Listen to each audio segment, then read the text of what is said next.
ಎಲ್ಲರಿಗೂ ನಮಸ್ಕಾರ. ಬಂದಿರುವಂಥ ಎಲ್ಲರಿಗೂ ಧನ್ಯವಾದಗಳು. ನಿಮ್ಮಿಂದ ನನಗೆ ಸುಮಾರಷ್ಟು ಫಿಲ್ಮಿಗೆ ಸಿಕ್ಕಾಪಟ್ಟೆ ಪ್ರಮೋಷನ್ಸ್ ಆಗಿದೆ. ಆ್ಯಂಡ್ ನೀವಿಲ್ಲದೆ ನಮ್ಮ ಕನ್ನಡ ಸಿನಿಮಾಗೆ ಆ್ಯಕ್ಚುಲಿ ಫ್ಯೂಚರ್ ಇಲ್ಲ ಅಂತ ಹೇಳ್ಬೋದು. ಬಿಕಾಸ್ ನೀವು ಇದ್ದಿದ್ದಕ್ಕೆ ನಮ್ಮ ಪ್ರತಿ ಮೂವಿ ಕೂಡ ಹಿಟ್ ಆಗುತ್ತೆ, ಪ್ರತಿ ಜನರ ತನಕ ಮುಟ್ಟತ್ತೆ. ಸೊ ಅದಕ್ಕೆ first of all thank you ಹೇಳೋಕ್ಕೆ ಇಷ್ಟಪಡ್ತೀನಿ. ಸರ್, ಇವಾಗ ಕೇಳ್ದಂಗೆ ಕ್ವಶನ್ ಕೇಳ್ದಂಗೆ ಇವಾಗ ಏನಾದರೂ ಶೂಟ್ ಮಾಡಿದ್ರ ಅಂತ ಕೇಳಿದ್ರ. ಸೊ ಅಷ್ಟು ಫ್ಯೂಚರಿಸ್ಟಿಕ್ ಆಗಿ ಅವ್ರು ಪ್ಲಾನ್ ಮಾಡಿದ್ರೋ ಗೊತ್ತಿಲ್ಲ, ಬಟ್ ಎಲ್ಲದೂ ಸಮಯಕ್ಕೆ ತಕ್ಕಂತೆ ಕೂಡಿ ಬಂದಿದೆ ಅಂತ ಹೇಳ್ಬೋದು. ಈ ಟೈಮಿಗೆ ಮೂವಿ ರಿಲೀಸ್ ಆಗಬೇಕಿತ್ತು, ಮೋಸ್ಟ್ಲಿ ಅದಕ್ಕೆ ಇಷ್ಟು ರಿಲೀಸ್ ಆಗಿರ್ಬೋದು ಅಂತ ಅನ್ಸುತ್ತೆ. ಸೊ ಕೆಲವು ಡೈಲಾಗ್ಸ್ ಇದಾವೆ, ಅದು ನಂಗೂ ಅದೇ ಅನಿಸ್ತಿದ್ದು ಯಾವಾಗ ಅಂತ. ಬಿಕಾಸ್ ದಿಗಂತ್ ಸರ್ದೆ ಬೇರೆ ಟೈಮಲ್ಲಿ ಶೂಟ್ ಆಗಿರುತ್ತೆ, ನಮ್ದು ಸ್ಕ್ರೀನ್ ಸ್ಪೇಸ್ ಕೂಡ ಅವಾಗ ಶೇರ್ ಆಗಿಲ್ಲ. ಬಟ್ ಇದು ಫ್ಯೂಚರಿಸ್ಟಿಕ್ ಆಗಿ ಅನಿಸ್ತು ನನಗೆ.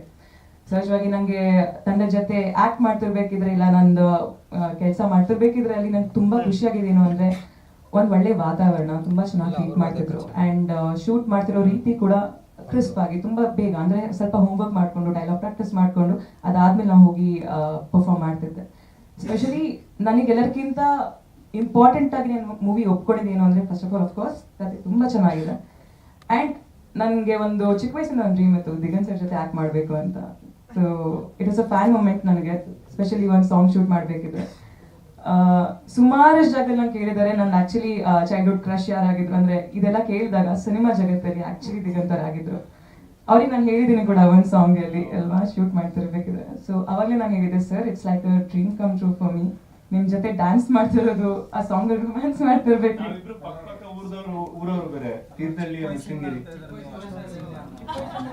ಅದೇ ಅದ್ ನಂಗೆ ಗೊತ್ತಾಗಿಲ್ಲ. 2006 ಅಲ್ಲಿ ಏನ್ ಮಾಡ್ತಾ ಇದ್ರಿ ನೀವು? ಮೇ ಬಿ ನಾನು 5th ಸ್ಟ್ಯಾಂಡರ್ಡ್ ಏನೋ ಇದ್ದೆ. So it was a dream come true. But ಏನ್ ಗೊತ್ತಾ, ಇವಾಗಂದ್ರೆ ಆ ಏಜ್ ಡಿಫ್ರೆನ್ಸ್ ಅಂತೂ ಖಂಡಿತವಾಗ್ಲೂ ಕಾಣಿಸಲ್ಲ. ಸ್ಪೆಷಲಿ ಮೂವಿಲಿ ನಾನೇ ಅವ್ರಿಗಿಂತ ದೊಡ್ಡವರಾಗಿ ಕಾಣ್ತೀನಿ. ಬಿಕಾಸ್ ಅವ್ರು ಎಷ್ಟು ಫಿಟ್ ಆಗಿದ್ದಾರೆ, ಎಷ್ಟು ಚೆನ್ನಾಗಿ ಮೇಂಟೈನ್ ಮಾಡ್ತಾರೆ, ಸ್ಕಿನ್ ಎಷ್ಟು ಚೆನ್ನಾಗಿದೆ. ಸೊ ಎಕ್ಸಾಕ್ಟ್ಲಿ, ಸೊ ನಾನು ಹೇಳ್ದಂಗೆ ನನಗೆ ಡ್ರೀಮ್ ಕಮ್ ಟ್ರೂ ಮೂಮೆಂಟ್ ಇತ್ತು ಅದು ಸಾಂಗ್ ಶೂಟ್ ಮಾಡ್ತಿರ್ಬೇಕಿದ್ರೆ. So thank you so much Ravindra sir ನನ್ನ ಅಪ್ರೋಚ್ ಮಾಡಿದ್ದಕ್ಕೆ ಈ ಒಂದು ಅದ್ಭುತ ಸ್ಕ್ರಿಪ್ಟಿಗೆ. ಆ್ಯಂಡ್ ಟೀಸರ್ ನೋಡಿದಾಗೆ ನನಗೆ ತುಂಬ ಖುಷಿ ಆಯಿತು. ಬಿಕಾಸ್ ಸಕ್ಕತ್ತಾಗಿ ಎಡಿಟ್ ಮಾಡಿದ್ದಾರೆ. ಆ್ಯಂಡ್ ನನ್ನ ಪೋರ್ಷನ್ಸ್ ಕೂಡ ನಂಗೆ ತುಂಬ ಇಷ್ಟ ಆಯಿತು, ಚೆನ್ನಾಗಿ ತೋರಿಸಿದ್ದೀರಾ. Thank you so much. And producer sir was always ನನಗೆ ಯಾವಾಗಲೂ ತುಂಬ ಸ್ವೀಟ್ ಆಗಿದ್ರು ಸೆಟ್ಟಲ್ಲಿ. ಎಷ್ಟು ಚೆನ್ನಾಗಿ ಮಾತಾಡ್ಸೋರು ಅಂದರೆ, ಜಾಸ್ತಿ ಕಥೆಗಳೇ ಹೇಳ್ತಾ ಇದ್ರು ನಮಗೆ. ಸೊ ನನ್ನ ಶೂಟ್ ಇಲ್ಲದೆ ಇದ್ದಾಗ ಅವ್ರ ಜೊತೆ ಕೂತ್ಕೊಂಡು ಮಾತಾಡ್ತಿದ್ದೆ. ಅವ್ರ ಹತ್ರ ಕಳೆದಿರುವಂಥ ಕ್ಷಣಗಳು ನಮ್ಗೆ ತುಂಬ ನೆನಪಿದೆ. 3 ವರ್ಷ ಆದರೂ ಕೂಡ ಇಟ್ಸ್ ಸ್ಟಿಲ್ ಕ್ರಿಸ್ಪ್. ಆ್ಯಂಡ್ ಅವರನ್ನು ವೆಲ್ಕಮ್ ಮಾಡೋ ರೀತಿ ನಂಗೆ ತುಂಬ ಇಷ್ಟ. Thank you sir. And Chandru sir, thank you so much ನನ್ನ ಇಷ್ಟ ತೋರಿಸೋದಕ್ಕೆ ಕ್ಯಾಮ್ರಾದ ಮುಂದೆ. ಬಿಕಾಸ್ ತುಂಬ ಇಂಪಾರ್ಟೆಂಟ್ ಆಗೋದು ನಮ್ಮನ್ನ ಹೇಗೆ ತೋರಿಸ್ತಾರೆ ದೊಡ್ಡ ಸ್ಕ್ರೀನ್ ಮೇಲೆ ಅಂತ. ಪ್ರತಿ ಸಲ ನಂಗೆ ಅವ್ರ ಜೊತೆ ಕೆಲಸ ಮಾಡ್ಬೇಕಿದ್ರೆ ಖುಷಿ ಅಂದರೆ ಮುಕ್ಕಿನ ಮನಸ್ಸು ಬಗ್ಗೆ ಅವ್ರು ಮಾತಾಡ್ತಿರ್ತಿದ್ರು. ಸೊ ನನ್ನ ಫೇವ್ರೆಟ್ ಫಿಲ್ಮ್ ಅದು. ಅದರಲ್ಲಿ ಆ ಸಾಂಗ್ ಶೂಟ್ ಮಾಡಿರೋದು, ಆ್ಯಂಡ್ ನನಗೂ ಕೂಡ ಅವರೇ ಸಾಂಗ್ ಶೂಟ್ ಮಾಡ್ತಿರೋದಿದ್ದಾರೆ ಅಂತ ಗೊತ್ತಾದಾಗ ತುಂಬ ಖುಷಿಯಾಗಿತ್ತು. ಸೊ ಸುಮಾರಷ್ಟು ಕನಸುಗಳು ನಂದು ನನಸಾಯಿತು ಈ ಸಿನಿಮಾದಿಂದ. ಸಪೋರ್ಟ್ ಮಾಡಿ, ಚೆನ್ನಾಗಿದೆ ಸಿನಿಮಾ, ಥಿಯೇಟ್ರಿಗೆ ಬಂದು ನೋಡಿ ಅಂತ ಕೇಳ್ಕೊಳ್ತೀನಿ. Thank you. Thank you Sangeetha ma'am. Bajrang Shetty sir.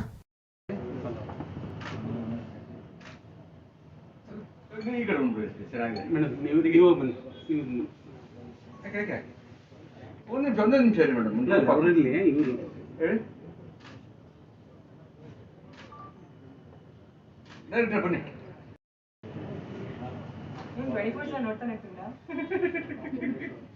ಆಗಲ್ಲ, ರಾತ್ರಿ ಹೊತ್ತು ಮಾತ್ರ ಬರೀ ಪ್ರೆಸ್ ಮೀಟ್ಗಳು ಇರೋದಲ್ಲ ಇಲ್ಲಿ. ಓಕೆ, ಕಮ್ ನಿಯರ್ ಅಡಿಗೆ ದುಡ್ಡು ಬೇಡ ಹೇಳಿ. ನೀವು ಕ್ಲಾಸ್ ಅಲ್ಲಿ ಅಡಿಗೆ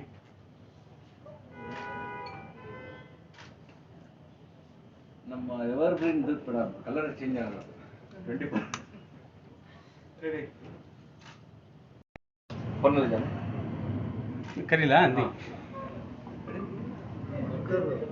ರೆಡಿ. ಸಂಗೀತದಲ್ಲಿ ಒಂದು ಕೂದು ಚೂರು ಇಲ್ಲ.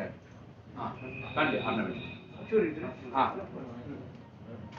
ಅದು ರೆಡಿ. ಹಾಗೆ ಹಾಗೆ ಇದು ಲೋಕೆ ಚೂರು ನೆಕ್ಕಿಗೆ ಹಾಗೆ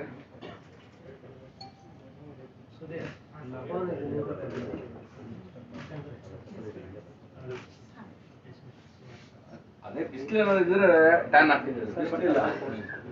ಬಿಗ್ ಬಾಸ್ ಮೇಲ್ಗಡೆ ಶೆಲ್ಟರ್ ಇದೆ. ಬಿಸಿಲು ಸುಮಾರು ಶಾಡಿದ್ದೀವಿ. ಬರ್ರಿ ದಿಗಿ ದಿಗಿ ಸರ್ ಇಲ್ಲಿಲ್ವಾ ಫೋನ್ ಅವ್ರ ಮೇಲೆ ಹೋದ ಸ್ವಲ್ಪ ಫೇಸ್ ಫುಲ್ ಬ್ಯಾಕ್ ಮನೀಶ್ ಆಮೇಲೆ ತಗೊಂಡ್ರಾಗುತ್ತೆ ಕಾಂಬಿನೇಷನ್. ಹಾಂ ಇರಲಿ ಇರಲಿ ಒಂದು ನಿಮಿಷ. ಅಲ್ಲ ಸಿಂಗಲ್ ತಗೊಳ್ಳಿ. ಬಂದ್ರೆ ಹಾಂ